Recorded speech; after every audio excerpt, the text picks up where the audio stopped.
Celtics playing to avoid elimination last night and force a Game 7 against Philly. And yes, they closed. They did it. Jason Tatum and the Celtics now 8-point favorites on Sunday, according to Fox Bet Sportsbook. Shannon, you've been a Celtics guy for much of this season. Who do you think triumphs in Game 7? I'm going with the Celtics. I think the Sixers blew their opportunity last night, Skip. They had Game 6 in their building, had everything, had the momentum. They had just gone to Boston, won that ball game and with a late shot. And to give that momentum back, I think you're asking a bit much. But Skip, I think the biggest thing was that Joe Mazzulla, he didn't favor the big lineup like Ime Udoka did. Yeah. And so behind the scene, Brian Windhorst is reporting the bulk of the guys wanted that big lineup. Yep. He preferred to go with a smaller guy for perimeter scoring, getting up threes. You say that's what he likes to do. They do. Yep. He relented, went back to that big lineup. I think it did have an impact on Joel Embiid because he only got 16 shot attempts. Agreed. That's the thing. You got a limited shot attempts. And he limited his free throws. Free throws.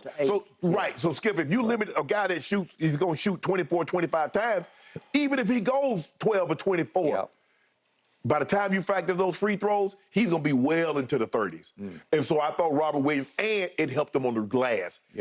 Beat him by 12 on the offensive end, gave you extra possessions. So the question is down the stretch, Skip, the Sixers started 1 for 11, and you, Skip, it's a Game 6. We win, we advance. And miss shot after shot after shot. Doubt starts to creep into the back of your mind. It's just not our night. Okay, we find our way back into the game. We got the lead, and then we let JT get hot and then shoot us out the gym the last 5 minutes of the ball game. Held Boston to 86 points. That's the fewest points they've scored all postseason, and it's the second fewest points they've scored all year. So to say that lineup change didn't have an impact, I don't think is accurate. I'm going to take the Sixers. I believe the Sixers win, and I believe they win. I'm going to say they're going to cover that 8. You're taking Celtics, I'm taking the Sixers. Yes, I'm taking the Celtics and the points. All right. I'll give you the points if you want them. You want them? Don't be scared now. That's your team. You picked them. You come out here every day. I picked the Sixers. I said they was the best team in the East. I picked Joel Embiid as the MVP. I did. Put the dude where your mouth is. It's there. You want it? Yes, I do. Oh, I got to see. I know it. I know your pride. See, your pride won't let you do it. Your pride, you got to bet. Okay. I will say this, and all your points are solid and valid. And I am shocked, speaking of the points, that in a Game 7, a team is favored by 8, because that means it's 3-3 in the series. Yet the odds makers are saying, timeout. This home team is 8 points better than the team that has won 3 games and 2 of them at your place. 2 of the 3 at your building. They won Game 1 and they won Game 5 in Boston. So at least my team has some confidence there. They've done that. They feel decent about themselves. I don't think they feel at all good about what they just dumped all over the floor at home in Game 6. But I will say this. I believe there'll be a little more pressure on the home team this time, that there'll be more pressure on the Celtics to finish this off at home. And I will concede this.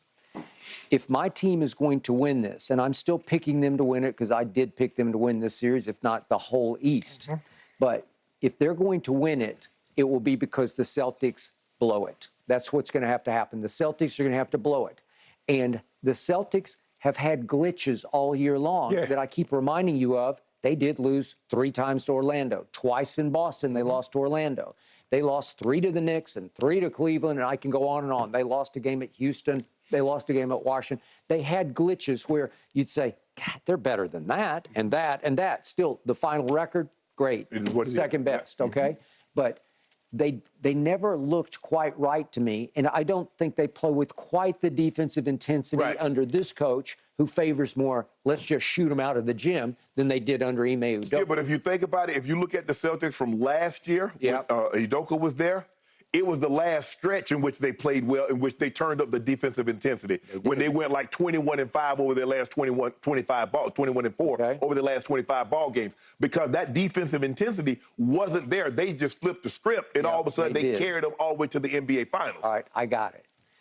I believe in strategic shifts in these playoff series. That's the beauty of NBA playoff basketball, is that the coach can have supreme impact on the flow of the series with one big maneuver or one big lineup switch, which see Andre Iguodala in 2015, where all of a sudden it's game 4. But to your point, Steve Kerr's watching the end of game 3 saying, wait a second, I kind of like the way it looks with Iggy on the floor.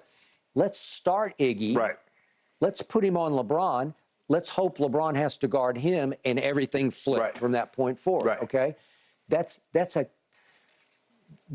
coach's genius maneuver where you say, "Oh God, why didn't I think of that?" Yeah, but Mazzola, he's waiting on the boss to me to ask about that coaching change. I know that he did. But listen, this was it was a philosophical shift to say, let's go with the big guy. And we'll go, wait, we're going to play 2 bigs? Because Skip, and neither guy is, Al can shoot the 3, so he's more of an offensive he's weapon. Been slumping, but I expect him to snap out. But you got 2 big guys that really they're not thinking buckets, like Joel Embiid, like a Yoke, like an Anthony Davis, or like a Giannis. They're not thinking buckets. Because, Skip, we just saw a game where Al Horford didn't score a point. Yeah, I got it. He went 0 for 7 in the game at Boston. Robert Williams gave you 4, so he gave you 10 points, gave you 9 rebounds. Al Horford gave you 11 rebounds. Tatum had 9. Robert Williams was defensive. What he was presence. He made it harder on Joel Embiid. Okay, so what's the strategic shift for the visiting team, the Sixers? What can Doc do to very possibly save his job? Nothing. I'm not sure there's a lineup switch. That Tobias Harris, because you like him on Jason Tatum. Okay, but look what Tobias gave you. You got your box there. Look, he gave you 2 points. He gave you 2 points. Wasn't he 1 of 7? Yeah. Okay, that cannot be. He's way better than that because he gets paid way better than that, right? But Skip, this has been him. He's been up and down. Okay, I got it. And you could have had Jimmy Butler for the same price. Could have had the same price. I got it, but that's water way under that bridge. This game, for me personally, will boil down to one Tyrese Maxey. He is the one I trust the most. I don't trust James Harden in this game. In some ways, I don't trust Joel just because they're starting the 2 bigs, and it's harder for Joel to create his own shots. And they seem to degenerate on offense into just go get us a bucket. Well, he's 7'2" or whatever you call him, 7'2". I think he's 7'1". But he can shoot free throw line jump shots, and I'm sure he can take and make some of those. But my point is, Joel can pass the basketball. So the strategic shift to me is to say, Joel, if they bring the 2 bigs, if they got them both on the floor and they both come to you, we got snipers everywhere. You got to start early on getting others involved, and they got to come along, and they're going to have to do it on the road. But Tyrese Maxey is not a role player. He's a star to me. He shoots with such conviction. He kept getting stuck with end of clock shots last night down the stretch, and he airballed one of them because he's looking around like, why'd you give me the ball? I got to shoot this. I'm not ready. Skip, if we go back 3 years and we look at some of the collapses that the Sixers have had, we've blamed Doc Rivers, we've blamed Ben Simmons, we've blamed James Harden. The one guy that's gone unscathed is Tobias Harris. It's almost like he has an editor in so every story that they might want to write about him, they catch it and kill it. That's true. Because if you look, just go back and look at it. Everybody gets blamed. Tobias Harris has never garnered criticism for a guy that was a max player. I agree. How he goes unscathed. He's like a B2, a B12, or a B52. He can fly up under the radar and not get detected. That's true. I agree. And he's done it for 5 years. You can check my timeline. I went off on him last night. He had 4 shots at the rim that what is he, 6'8"? At least. Just dunk it. Just go up strong. He was good and terrible last night. He's soft. He's just like, he's shrinking from the layups. Okay, I got it. Obviously, Joel's going to have to play as big as he can play. He's got a little tear in his knee. I'm sure it still aggravates, but he's going to have to give you 30 and 15. But listen, it's going to come down to, can the visiting team bomb and make some threes? Can Tyrese make 5 or 6 threes? Because he is highly capable of doing that. Like Joel always says, I don't know how he doesn't make 10 a game. Well, put him in positions, give him some fairly open looks, and let's see what starts to fly. Right. Because if he can start dropping them, the other one is DeAnthony Melton, who just completely no-showed last night. Oh, you 0 for 5, 0 for 4 from 3. He was just horrible. Okay, he's better than that because we've seen games where he's had 4 threes against Boston. Right. Okay, so I need those two to come alive and come along and come to play. And again, if you can jump out and start putting some lead pressure on them, then all of a sudden they're going to start looking around like, yeah, we've had some problems this year, and we haven't been a team that closes very well.